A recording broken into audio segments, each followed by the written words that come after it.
guys, this is Alaya Jen and welcome back to my YouTube channel. So for today's video, ano nga ba yung trabaho ng katulong dito sa Hong Kong? Ayan, so a lot of you, especially first timer talaga is ini-expect nila na yung trabaho ng katulong dito sa Hong Kong is hindi ganun kahirap. Kasi yun yung naririnig ko nung nasa Pinas ako and nag-a-apply. Always kinakawawa or always kahit sa training namin sa TESDA, so always sinasabi na mahirap yung trabaho sa Middle East kasi malalaki bahay and walang pagkain doon. Ganun sinasabi always.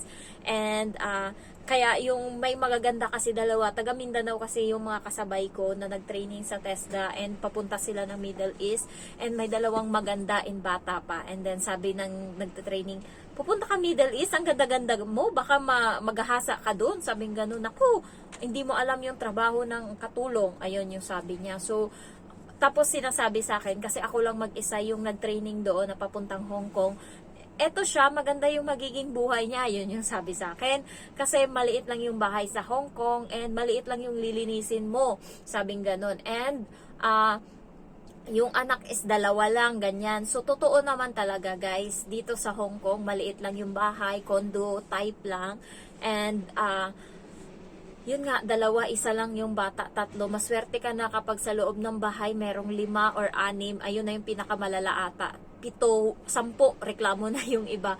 Pero ako dito 3 lang yung alaga ko. So, yun nga yung sabi nila. And pinasulat kami doon sa papel. Ano daw yung expected na maiuuwi namin na pera papunta dito ng Pilipinas, papunta ng Pilipinas pagaling kaming abroad. Yung iba is sinasabi 200,000, 250, and ang sabi ko is 400,000 yung akin. So na-shock yung yung nagtatanong. Sabi niya, "Oh," and then sumagot yung isa na nagti-training, yung medyo ka-close ko kasi dalawa sila. Yung isa na nagti-training, siya yung may-ari mismo ng training center, medyo matanda na siya yung nagtuturo sa amin sa luto. Yung isa naman na medyo ka-close ko, siya naman yung nagtuturo sa bed setting, sa paglilinis, ganyan, siya yung nagtuturo sa amin. So siya yung medyo nakagaanan ko ng loob, siya yung kalapit ko. So sabi niya, mag-Hong Kong kasi yan ma'am, kaya sabi niya 400,000 yung kanya. Tapos ayun, kaya pala. So galingan mo and sana matapos mo yung contract mo, sabi sa akin. So sagot kasi ng iba, bakit 200,000? Bakit depende yung sagot mo? Kasi may isang sumagot na depende. Kasi ma'am, pupunta ako sa abroad para ipagawa yung bahay namin. So sabi ng may-ari, hindi magandang investment yung bahay. Wala kang makukuha dyan, walang balik sa'yo. Kung ako sa'yo, ipunin mo yung pera, i-business mo, ganyan. Hindi pwedeng i-focus mo lang sa bahay kasi walang may babalik sa'yo. And yung sagot kasi ng babae talagang pinanindigan niya, kasi pinapagawa nga yung bahay kasi nga ganyan, depende kung may matira, edi kung wala, edi balik uli. So sabi ng may-ari, yung ganyang thinking mo is wala kang mararating. Parang pinagalitan niya yung isang nagtitraining taga Mindanao, sabi niya ganun. So ang ine-expect nyo na buhay namin dito sa abroad is masaya, especially yung mga friend ko sa Facebook, lalo yung isang nakatrabaho ko dati and ngayon natambay na nasa Bicol. Parating, ang ganda ng buhay mo dyan ma'am. Nainis talaga ako pag ginaganyan ako. Ang ganda ng buhay. Hindi kasi nila alam or hindi nila alam yung pinagdadaanan namin dito. So mahirap po yung trabaho pero kinakaya naman. Yung first 3 months ko is yun yung pinakamahirap na months or trial sa buhay ko. Kasi hawak ko pa lang yung cellphone yan sa gabi, bumabagsak na yan sa mukha ko kasi nakakatulugan ko na. Kakahiga ko lang yan. So, ganun yung pakiramdam ko. Sobrang pagod. And yung trabaho nung time na yun is, alam mo yun, sobrang pulido ko pag gumawa ng trabaho nun. Sa pagmamap ko, nagsisimula akong magmap alas 9, natatapos ako minsan alas 11 na. Maliit lang yung bahay or 10:30. Ganon ako katagal magmap and ilang beses ko yan sinusulit-sulit, pinapaulit-ulit. So, sa luto guys dito sa Hong Kong, mahirap talaga kasi maraming putahe sila, hindi katulad sa atin sa Pinas, 'di ba? Pagkatulong ka sa Pinas, 2 putahe, 3 putahe okay na. And dito hindi ganoon. Dito maraming chuchu pa sa pagluluto. Kaya kailangan handa ka physically, emotionally, and mentally. Kasi dito guys, may ibang amo nga. Meron akong isang friend dyan na nag 1 month notice na subscriber ko din siya sa YouTube na mag 1 month notice na sa kasi yung amo niya is always nakasigaw, ayan. So, nakaka-stress yung ganyan, yung parating galit, yung nakikita mong nakasimangot. Meron namang iba, especially yung mga Chinese na galing China, talaga. Dito kasi Hong Kongers yung tawag nila sa mga tao na nakatira sa Hong Kong. Doon Chinese talaga sila. Ayaw na ayaw nila ng nakasimangot na helper. So, pag nakita nilang nakasimangot yung katulong nila is nagagalit sila. Kaya kayo parati always na isipin nyo is smile lang always kasi ayaw na ayaw nila yan. Para sa kanila malas yan. Buti na lang yung amo ko is hindi naniwala masyado sa ganyan. Hindi siya masyadong nagfungsoy ganyan. Pero siguro nadala din sila dahil natuwa sila sa akin kasi nga may nunal ako sa ilong and paniniwala nila is swerte nga to. So, yun din yung ano nila doon, kahit sa matanda, sa mga matatanda, natutuwa sila pag nakikita nila ako kasi nga sa dami ng pwedeng tubuan ng nunal, dito pa talaga sa may ano ng ilong ko and parang sa kanila parang swerte yun. So kahit papano naman na ano ko naman ata na medyo happy naman ako pag sila hindi ako nakasimangot. Nakita ako isang beses ng amo ko nakaganon yung mukha ko and then binago kong ganon, pero nakakaano talaga guys, huwag kayong masyadong nakasimangot kasi ayaw na ayaw nila yan. And yung trabaho dito kung iisipin is okay naman, pero may iba na nagpapiano nga. Yung amo ko kasi is hindi naman ako inaano sa mga trabaho ko, pinapakialaman. Hindi naman niya ako, basta naturo niya lang sa akin nung unang araw ko, pangalawang araw ko, tinuruan niya ako, sinulat ko sa papel. And the rest nun is ako na, nakalimutan niya na nga kung ano pinagtuturo niya sa akin. Minsan tinatanong niya pa ako kung paano ko ginagawa yung mga paglilinis, ganun. So, sa pagpaplansya din, hindi siya marunong magplansya, tinuro niya sa akin. And alam nyo guys, bago ako umalis dito, sasabihin ko sa kanila yung totoo na hindi talaga ako marunong sa trabahong bahay. So, sa pagiging katulong dito, especially yung mga first timer dyan and hindi nakaranas na maging katulong sa Pilipinas, kailangan tatagan nyo yung loob nyo, maging masipag kayo, consistent. Ako at least kahit magna 9 months na hindi pa ako nakitaan ng amo ko na tamad. Kung ano ako nung unang dumating, mas sumipag pa ako ngayon kahit pasabihin yung baguhan lang ako sa pagiging domestic helper. Mas saludo ako sa mga ex-abroad, lalo yung mga matatagal na. Ang gagaling nila guys, and alam mo yun, nakaka-inspire kasi na ano nila yung trabaho nila ng ang galing nila, lalo yung kapitbahay namin sa Pinas and domestic helper siya sa Middle East, and ngayon nasa Middle East na naman siya uli, matanda na siya and gusto niya nga mag Hong Kong kasi yung edad niya is hindi na pwede dito kasi magpo-49 na siya. So nung nasa Pinas kami, talagang ano ako kasi yung trabaho niya is non-stop. Simula niyan, maglinis siya ng buong bahay mula taas sa may bubong hanggang baba, hanggang tiles, hanggang dingding, papunta sa may kusina and then sa CR. Sabi ko sa kanya, magpahinga ka naman Ate Jo, pagod na pagod ka na, samantalang ako bumibisita sa bahay nila, doon ako tumatambay kasi nga malamig sa lugar nila, may puno kasi sa taas ng bahay nila, so doon ako tumatambay. Sabi niya, mamaya na be, pagtapos ko na yung trabaho ko, sabi niya ganun. So lahat nililinis niya, samantalang ako na hindi ko naranasang maging ganyan. Grabe, maghugas ako ng plato, malaking achievement na yan sa akin sa Pinas pag nakahugas ako ng tambak na hugasan namin. 3 lang kami kumakain yan na. Pag nahugasan ko yan lahat ng tambak namin dyan, malaking achievement na yan sa akin. Pagkatapos ko maghugas niyan, hihilata na ako agad sa higaan ko. Parang nasa isip ko, ay naghugas na ako, okay na yan. Parang ganun na. So, tatambay ako ng mga 3 oras, magsi-cellphone, higa-higa. Na, parati, alam nyo guys, sa probinsya, sa may Manila, nasa kwarto lang ako always. Nasa kwarto ko lang ako always. Ayun yung higaan ko. Doon ako yung mga gamit ko. Nandyan nakalapag. Alam mo yun, yung parang comfort zone ko. Kaya kahit dito sa Hong Kong, day off ko, hindi ako masyadong lumalabas kapag wala naman akong importanteng gagawin. Pag walang hike, dito lang ako sa kwarto. Kasi parang ito yung naging comfort zone ko. Ito yung lugar na kung saan pwede akong humilata, gumanon, ganon.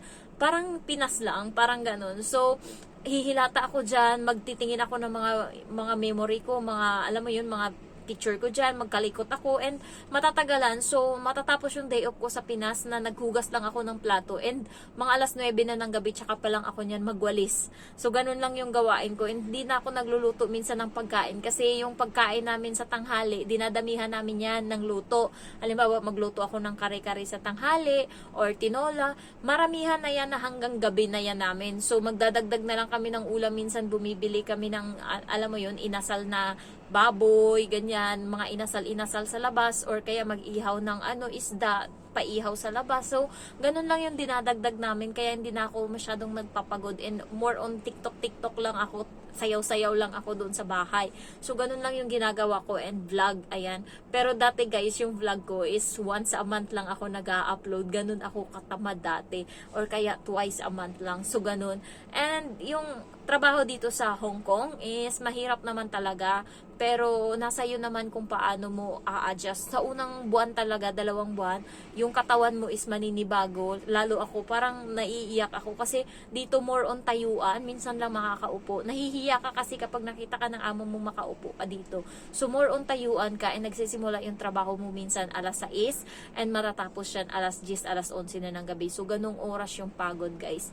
And lalo ako, hand wash lang ako ng damit ko, and mabigat yung mga damit. Kaya pagod na pagod talaga. Ayan, kaya yung mga nag-e-expect na maano yung buhay dito, maalwan yung buhay ng mga helper sa Hong Kong, and gusto nyo mag-abroad, magpunta dito, excited kayo, and pagkatapos ng ilang buwan is uuwi na kayo sa Pinas.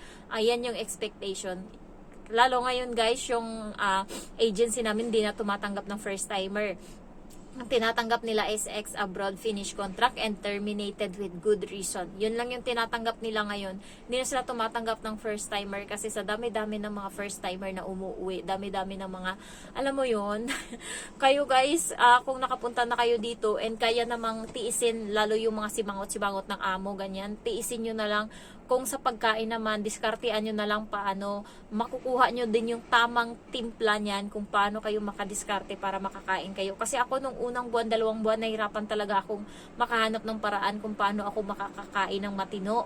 Kasi parang iniisip ko, parang nagdadamot, ganon. So, ang ginagawa ko, bumibili na ako ng pagkain ko, and yung kanin is nagsasaing talaga ako ngayon, bahala ka dyan.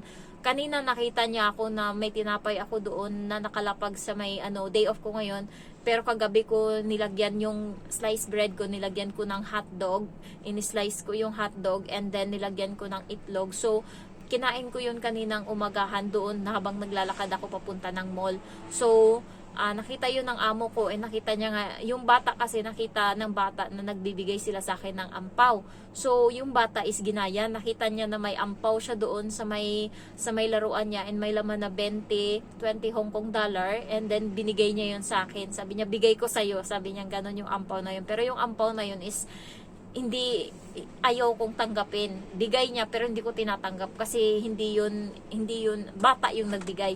So, ginawa ko is nilagay ko lang dun sa gilid yung ampaw, and kanina nag-iba yung posisyon. Ibig sabihin tinignan ng amo ko, nasa kusina kasi yun, tinignan ng amo ko yung ampaw kung anong nangyari, bakit may ampaw doon. Nakita niya 20 nga yung laman nun, and binalik niya lang doon sa lagayan. Pero iba kasi yung pagkakalagay ko, yung time kasi na yun, pag nakikita ko yung pagkakalagay ko, makikita ko kaagad yung pera na nandun sa loob. Ngayon nag-iba yung posisyon, di ko na nakikita yung pera sa loob ng ampaw. Wala naman siyang sinabi or ganun, as long as hindi mo ninanakaw. Kaya kagabi parang hindi ko alam anong hanas nila, pero wala akong pakialam as long as hindi ako sinasabihan na ninakaw or may nagnakaw ako.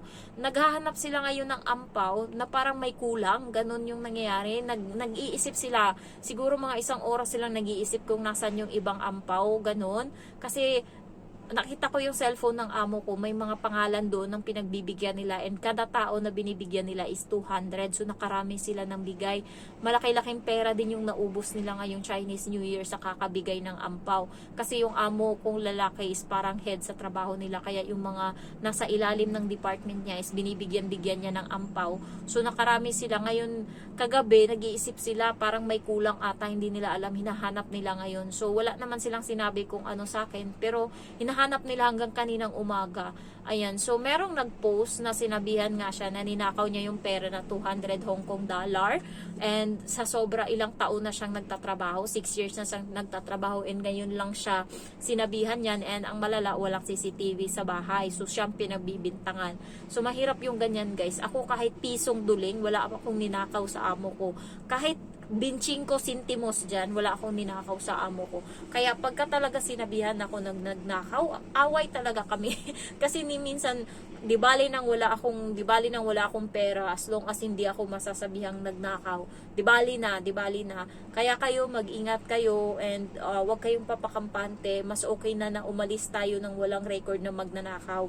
Ayan, so ayun lang, yung trabaho dito sa Hong Kong is hindi ganun kadali, pero kapag nasanay ka and nakuha mo yung tamang pagsunod-sunod ng trabaho, is makakaya mo naman. Yung mga first timer dyan, sa una lang mahirap, nakakapagod, homesick, pero labanan nyo yan, kasi isipin nyo parati kung bakit tayo nandito, kung para saan, bakit tayo nag-abroad. Ayan, so ayun lang guys, and sana ma-inspire yung mga first timer dyan, lalo yung mga nagbabalak ng mag-break contract na ituloy lang natin, baka nasa adjustment period pa lang kayo, and kailangan pa ng ilang buwan para umuwi. Isipin nyo yung hirap na pinagdaanan nyo bago makapunta dito. Isipin nyo yung pera na maiuwi nyo. Isipin nyo yung pera na iniisip ko ngayon, 9 months na ako, 9, 18, 27, nasa 270,000 na yung pera na nakuha ko sa amo ko, sa kakatrabaho ko dito. Ayun yung iniisip ko, and laban lang tayo guys. Ayan, so thank you for watching, and I love you all. Bye-bye.